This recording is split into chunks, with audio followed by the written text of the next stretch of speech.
Salut, c'est Patrick. Tu comptes monter ton entreprise ou tu vas monter une micro-entreprise ou en tout cas une activité en freelance? Dans cette vidéo, je vais te donner 10 conseils que tu devras suivre si tu veux monter ton entreprise et réussir, bien entendu. En tout cas, c'est 10 conseils que j'aurais aimé qu'on me donne. Tu verras que ce sont des conseils qui sont pas dans d'autres vidéos. Donc, je t'invite à regarder tout ça jusqu'au bout et on y va.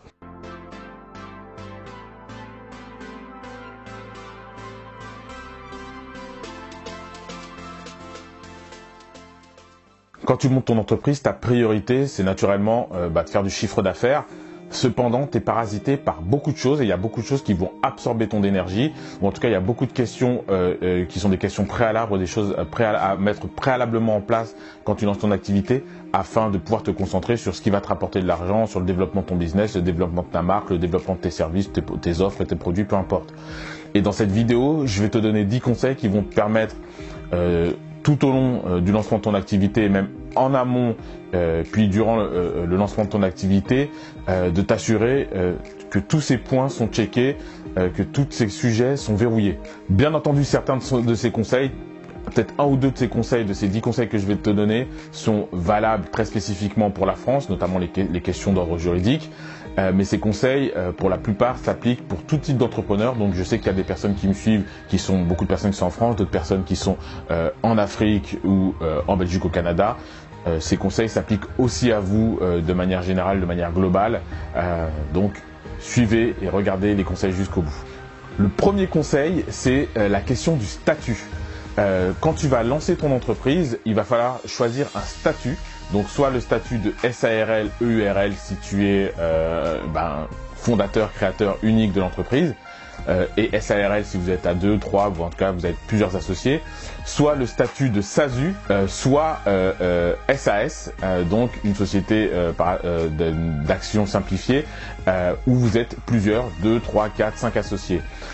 Renseigne-toi, moi je suis pas un expert juridique, mais ce sont des questions qui sont importantes, notamment plus si vous êtes plusieurs, vous êtes des associés, SARL, SAS, il y a des statuts qui sont particuliers par rapport aux associés, notamment tu peux t'embrouiller avec une personne, avec un statut SARL, tu dois quand même t'assurer de pas être à 50-50 pour pas que ça soit bloquant. Le statut SAS, il est plus libre aussi pour faire entrer et sortir des associés. Donc voilà, c'est tout un tas de petites questions, mais je suis pas un expert, moi je suis pas là pour te donner très spécifiquement sur cette partie juridique, c'est là où c'est intéressant. Renseigne-toi sur le pacte d'actionnaire, renseigne-toi sur l'implication que ça va avoir sur ta rémunération, renseigne-toi sur l'implication que ça va avoir sur tes cotisations en termes de retraite, renseigne-toi sur l'implication que le statut va avoir sur tes cotisations et sur ton assurance maladie et ainsi de suite. Donc ça, ce sont des questions importantes. Posez à ton expert comptable, discute-en avec ton associé si tu as un associé et fais le point tout seul si tu es fondateur unique de ton entreprise parce que ça va avoir des implications sur toi. Voilà. Le deuxième conseil, il est important. Choisis bien le cabinet d'expertise comptable avec lequel tu vas travailler. D'accord ? Le cabinet d'expertise comptable, c'est très souvent, voilà, on peut passer par des avocats, mais souvent c'est plutôt le cabinet d'expertise comptable qui va créer ton entreprise pour toi, c'est-à-dire que il va te faire un forfait, en général c'est autour de 150 à 200 € pour créer l'entreprise, et ensuite il va te faire un autre forfait, donc le tout est packagé, pour faire tout ce qui est gestion de ta comptabilité, gestion de ta fiscalité, c'est-à-dire en gros il va faire ton bilan, donc ta déclaration comptable de fin d'année, ton bilan de fin d'année, tes déclarations fiscales et puis ta tenue comptable. Donc effectivement, c'est quelque chose qui est chronophage, la comptabilité, c'est quelque chose qui est nécessaire, c'est obligatoire. Moi, je considère que ça fait partie des peu de charges incompressibles que tu as quand tu crées ton entreprise. Moi, je conseille toujours de prendre un bon expert comptable, de prendre un bon cabinet avec qui tu vas t'entendre. Quelqu'un, si tu as un problème, tu vas décrocher ton téléphone, il va répondre, il va te rappeler. C'est pour ça que je déconseille généralement, vous savez, des fois il y a des cabinets soi-disant nouveaux cabinets via internet, 9,90 € ou 19 €, je sais pas quoi, la comptabilité par mois, tout est sur le cloud, et ainsi de suite. honnêtement, je vous déconseille ces cabinets. Je vous déconseille aussi d'aller dans les, alors, sauf si vous avez une activité très spécifique, mais les gros cabinets type Big Four, Price Entreprise, KPMG Entreprise, Deloitte, et ainsi de suite, ça va être très cher. Mais vous avez des entre-deux. Il y a plein de petits cabinets où sont 4, 5, 6, 10 collaborateurs avec un expert comptable dans le cabinet. Ce sont des cabinets qui feront très bien le boulot. Sauf si vous avez une activité très spécifique où ça nécessite une comptabilité ultra technique. Voilà, passez par un petit cabinet, benchmarkez, regardez autour de vous les cabinets où il y a 2, 3, 4, 5, 10 collaborateurs qui peuvent vous faire votre comptabilité, qui peuvent répondre si vous avez des questions. Si vous recrutez un stagiaire ou un CDI ou un CDD qui peuvent vous accompagner sur tout ce qui est d'ordre contractuel, choisissez un petit cabinet plutôt qu'un gros cabinet. Le gros cabinet, ils feront bien le boulot, mais ça coûte très cher. Les cabinets Neo Cloud, 19 euros, 9,90 €, je vous les déconseille, ou 150 € à l'année, je vous les déconseille. Partez sur un petit cabinet. Il y a plein de petits cabinets. Ils sont 10. Ils vont vous faire une comptabilité de qualité. Gardez en tête quand même qu'un cabinet d'expertise comptable, vous en aurez au moins pour la tenue de votre comptabilité, les déclarations de votre TVA, ainsi de suite, entre 1500 et 3500 € l'année, en sachant que j'insiste beaucoup, ça fait partie des peu de charges que je déconseille de compresser au maximum la comptabilité, parce que vous ne voulez pas avoir affaire à l'État et à l'administration. D'accord ? Vous déclarez pas, ou vous déclarez en retard, ou vous déclarez mal votre fiscalité et votre TVA, on va vous pourchasser. Vous ne déclarez pas vos charges en tant que salarié, l'URSSAF, etc. Ils vont vous pourchasser, c'est le rouleau compresseur. Même si des fois l'administration c'est pas forcément méchant, c'est pas de leur faute, vous tombez dans un engrenage et vous n'avez pas envie de vous jeter dans un combat contre l'administration, alors que votre énergie vous devriez la consacrer au développement de votre entreprise. Donc choisissez un bon cabinet d'expertise comptable qui fera le travail comme il faut, qui déclarera ce qu'il faut déclarer à temps et qui vous accompagnera pour les télédéclarations, pour la TVA, faire en sorte que tout soit nickel. Donc voilà. Le troisième conseil, il est important, c'est un conseil que je trouve dommage qu'on ne donne pas assez, c'est de penser à passer un maximum du matériel que vous allez acheter en compte courant associé. Quand vous allez créer votre entreprise, il y a des choses qui vont aller dans le capital, c'est-à-dire que ça va être considéré comme de l'apport en capital. Typiquement, l'argent, c'est de l'apport en capital, mais si par exemple vous avez une base de données Excel avec des clients ou des contrats, on imagine, ça va passer dans le capital. Mais il y a des choses aussi que vous pouvez passer dans le capital ou qui vont passer dans le capital ou qui ne passeront pas dans le capital mais que vous avez besoin à la création de votre entreprise. Typiquement, par exemple, vous avez besoin d'un ordinateur, vous allez avoir besoin d'un portable et ainsi de suite. Si vous l'achetez, gardez les factures, gardez les preuves et les traces des paiements que vous avez faits. Et lorsque vous créez l'entreprise, dites au comptable, je souhaite passer par exemple le PC portable que j'ai acheté, l'ordinateur que j'ai acheté, je sais pas, un bureau que j'ai acheté, je compte faire passer tout ça en compte courant associé. Le compte courant associé, ça veut dire que c'est finalement de l'argent que vous avez décaissé de votre poche pour le donner à l'entreprise, mais qui n'est pas dans le capital. Et donc, du coup, que vous pourrez librement retirer quand l'entreprise fera du bénéfice, fera de l'argent. Et ça ne sera pas considéré comme une rémunération puisque, en gros, le compte courant, ce que vous mettez en compte courant associé, c'est considéré, on va dire, comme du prêt. Une fois de plus, je suis pas un expert juridique.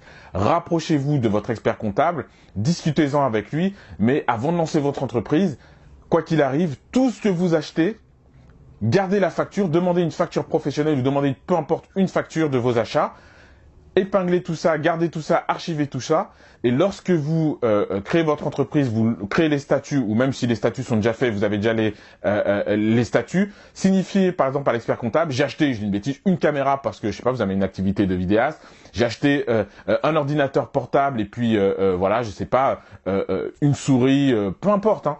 J'ai acheté du matériel, je compte, comme je l'ai décaissé de ma poche parce qu'il y en avait pour 1000, 2000, 3000 euros, et que vous voulez retirer cet argent sans vous faire imposer là-dessus, je compte le mettre en compte courant associé. L'expert comptable mettra une ligne compte courant associé, c'est-à-dire l'entreprise vous doit 3000 euros, 1000 euros, 150 euros, et cet argent, quand l'entreprise dégage du bénéfice, vous pouvez retirer. L'État peut pas dire je vais fiscaliser de la TVA ou de la CSG, de la CRDS, c'est-à-dire des charges sociales, parce que c'est considéré comme une rémunération. Ça, c'est important. Le compte courant associé, on n'en parle pas assez, mais ce sont des vrais sujets quand vous lancez votre entreprise. Le quatrième conseil, c'est simple, soyez présent sur Internet. Vous avez une activité, peu importe, une activité de freelance, une activité, vous êtes boulanger, pâtissier, vous montez votre boulangerie-pâtisserie, votre traiteur, vous montez votre activité de plombier, vous montez une activité de conseil en finance, une start-up. Bon, les gens qui sont en start-up, ils vont plus comprendre ce conseil, mais soyez présents sur Internet. Je ne veux pas savoir, il n'y a pas d'excuses. Ayez un site Internet. Si un site Internet vous coûte trop cher, faites en sorte d'avoir une landing page, c'est-à-dire une page unique qui présente votre service. Vous pouvez avoir un Facebook, un Instagram, un compte TikTok, un compte YouTube, peu importe. Soyez présent sur Internet, racontez votre entreprise, racontez le service que votre entreprise fournit. Soyez dans le storytelling. Que si demain vous avez un client qui veut se renseigner sur votre entreprise, il puisse tomber sur de l'information et de l'information que vous maîtrisez. Parce que si vous mettez de l'information des sites internet, de l'Instagram, ainsi de suite, c'est naturellement de l'information, une communication que vous maîtrisez. Donc faites en sorte d'être présent sur les réseaux, LinkedIn, Facebook, TikTok si vous en avez besoin, Instagram, YouTube si vous en avez besoin, et d'avoir une landing page. Et faites en sorte de parler de votre service, parler de votre entreprise, ayez un storytelling positif que si des gens sont en recherche d'informations sur votre entreprise, vos services, qu'ils puissent tomber sur quelque chose, qu'ils puissent avoir quelque chose de positif à se mettre sous la dent. Ça, c'est une activité aussi que c'est un conseil qu'on donne pas assez, ou en tout cas que très peu d'entrepreneurs prennent en considération, la nécessité d'être présent, d'être visible et de communiquer quelque chose, même si c'est un compte Instagram où vous n'avez pas beaucoup de photos, avec une page Facebook, avec une landing page, c'est déjà quelque chose. Mais ne faites pas l'erreur de n'être nulle part, d'être présent nulle part, d'être absent, d'avoir une communication opaque finalement, de susciter le doute qu'un entrepreneur ou en tout cas qu'un client puisse regarder, chercher sur Internet, dire tiens, j'ai pas trop d'informations sur cette entreprise, bon allez hop, on passe, on met de côté. Donc voilà. 5e conseil, pensez à avoir un CRM. Que vous ayez une activité B2B ou B2C, peu importe, le CRM, ça va vous servir. Un CRM, ça peut être, effectivement, il y a des CRM gratuits, ça peut être aussi un bon tableur Excel dans lequel vous notez l'ensemble des clients, les informations, ainsi de suite, mais le CRM, il vous sert à plusieurs choses. Un, il organise votre manière de prospecter. Vous créez des comptes clients, vous créez des comptes dans lesquels vous allez remplir un certain nombre d'informations, les adresses mail, ainsi de suite, qui vous avez contacté, à qui vous avez envoyé un mail ou des informations commerciales, à qui vous avez avec qui vous avez effectivement eu peut-être une touche, et du coup il faut creuser un peu plus, avec qui vous avez eu des rendez-vous, ainsi de suite. Donc le CRM il va vous servir à ça. La deuxième chose, c'est que le CRM va vous servir aussi, donc du coup, à avoir un certain nombre d'informations comme les adresses mail pour pouvoir travailler des newsletters, de la prospection via email, et ainsi de suite. Et le CRM va vous permettre aussi de rationaliser ce que on appelle le canvas, c'est-à-dire en gros, tu prends ton téléphone et la bonne vieille stratégie, si vous êtes notamment en B2B, de commercialisation, en tout cas de vente de prestations au téléphone, c'est-à-dire en gros, je cherche un client, avec mon téléphone, j'appelle le decision maker, la RH, l'opérationnel à qui je vends mon service, ainsi de suite. Si c'est un directeur informatique, par exemple, vous êtes développeur, le directeur de l'informatique. Le CRM, il sert à ça. Donc, n'escamotez pas le CRM.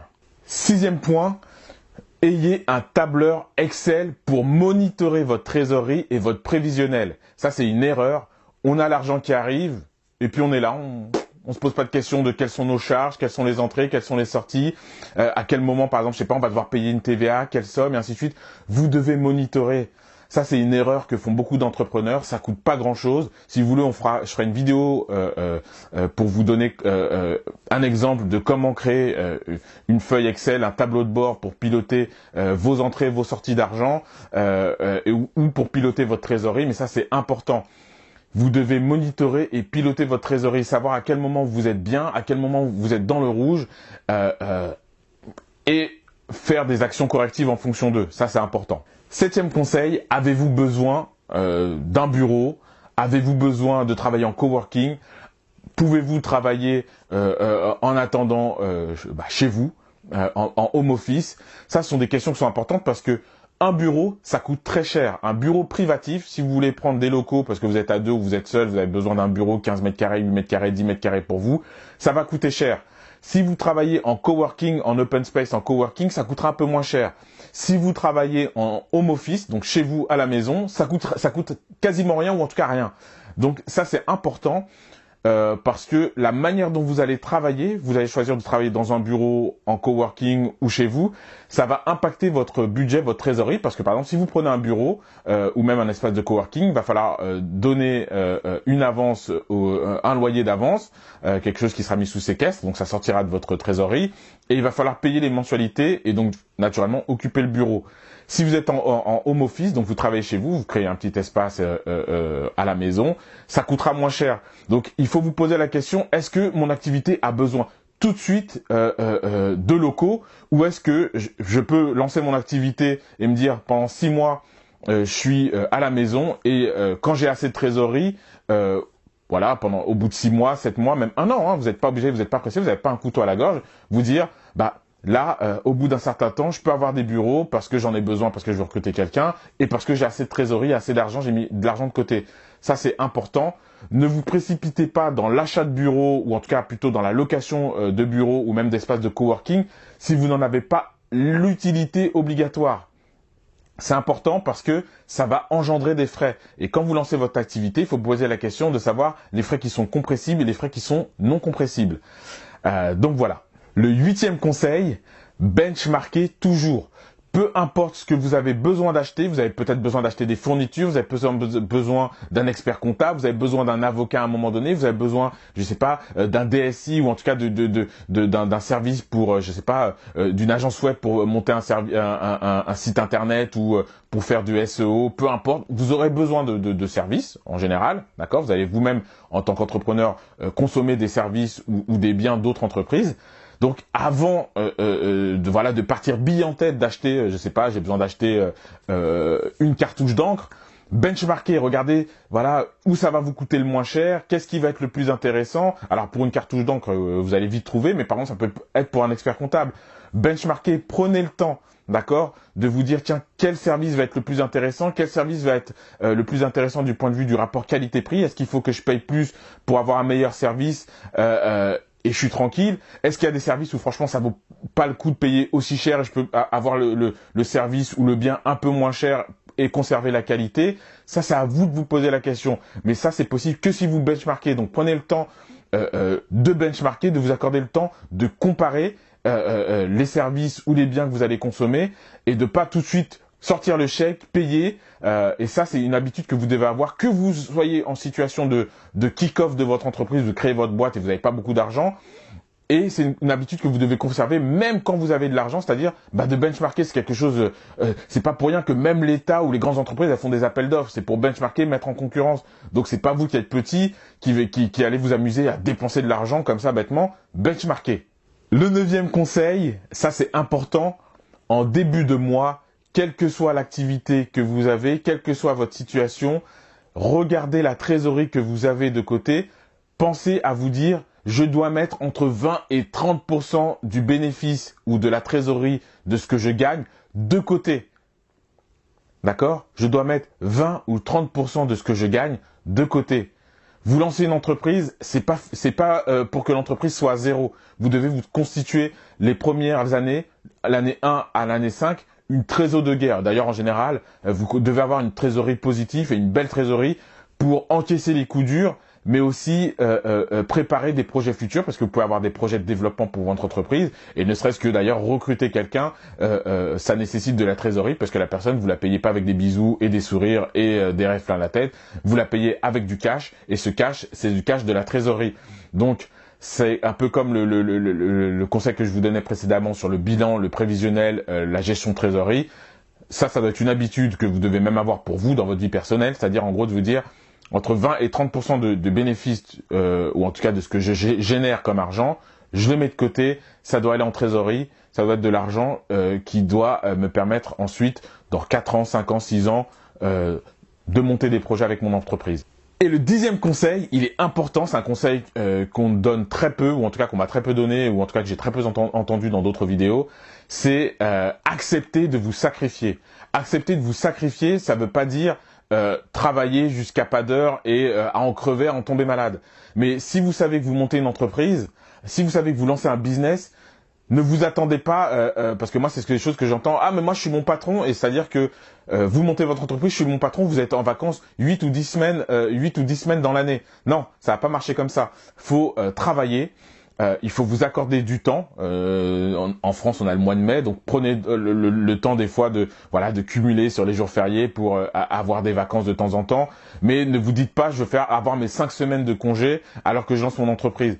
Quand vous lancez votre entreprise, notamment les premières années, les 2, 3, 4 premières années, il faut s'attendre à avoir très peu de jours de repos. Maintenant, avoir très peu de jours de repos, ça ne veut pas dire, j'insiste là-dessus, d'aller vous mettre dans une situation où vous êtes malade, vous n'êtes pas heureux, et ainsi de suite.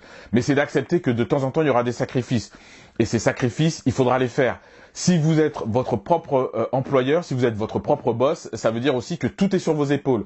Donc s'il n'y a pas d'argent dans l'entreprise, vous n'êtes pas payé, vous n'avez pas d'argent dans votre poche. Donc voilà, ça c'est important, il faut rester positif. Éloignez les personnes qui vont vous envoyer des ondes négatives, parce que quand on monte son entreprise, des fois il y a des gens qui sont enthousiastes, qui sont avec vous, il y a des gens qui vous dégagent des ondes négatives. Évitez les gens qui ont des ondes négatives, et surtout dites-vous, voilà, je vais passer 1 an, 2 ans, 3 ans où j'aurai peut-être un peu moins de vacances, je vais devoir cadrer mes horaires. Il y a des gens qui arrivent à cadrer très bien leurs horaires. Donnez-vous un cadre pour ne pas dépasser, pour ne pas faire de burn-out, mais voilà, vous dire de 9 heures à 18h30 je travaille, après j'arrête.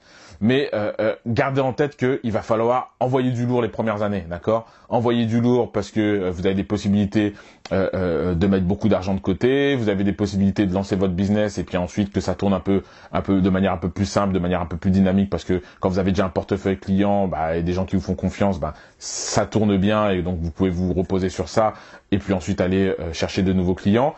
Mais dites-vous que les premières années par rapport à ça, elles sont cruciales. Donc lorsque vous lancez votre activité, ne vous dites pas, comme certains, je suis patron et puis c'est 10 semaines de vacances dans l'année, je travaille un jour à 10 heures et puis je termine à 14 heures et puis voilà, je vais faire 5 heures de sport par semaine, par jour, parce que je suis mon patron, je travaille, je m'entraîne quand je veux. C'est des choses que j'ai vues, j'ai vu des gens échouer dans leur aventure entrepreneuriale parce qu'ils n'ont pas compris que quand tu es entrepreneur, tout est sur tes épaules. Au début notamment, il faut envoyer du lourd. Effectivement, c'est un bonheur, c'est un plaisir quand tout roule, mais il y a un moment donné aussi quand ça marche pas ou quand il faut être en mode kick-off, lancer son entreprise, tout est sur tes épaules et là il faut y aller. Donc voilà, je vous ai donné 10 conseils, j'espère que ces conseils ils vous ont aidé. Chacun de ces conseils sera, ou en tout cas pourra être développé dans des vidéos à part, si ça vous intéresse. Donc s'il y a un conseil qui vous intéresse plus que d'autres, alors moi je ferai très bientôt une vidéo sur comment gérer sa trésorerie avec un tableau Excel, avec effectivement les différentes charges et comment faire un prévisionnel de trésor pour s'assurer à quel moment on est bien, à quel moment on n'est pas bien. Ça je la ferai cette vidéo. Mais s'il y a d'autres vidéos qui vous intéressent, je vous laisse mettre tout ça en barre de commentaires. N'oubliez pas de liker, de vous abonner à la chaîne Geek & Connect by Yesling. Lâchez vos commentaires et puis à très bientôt pour une prochaine vidéo. Formez-vous et lancez-vous dans votre activité entrepreneuriale. À très bientôt. Ciao.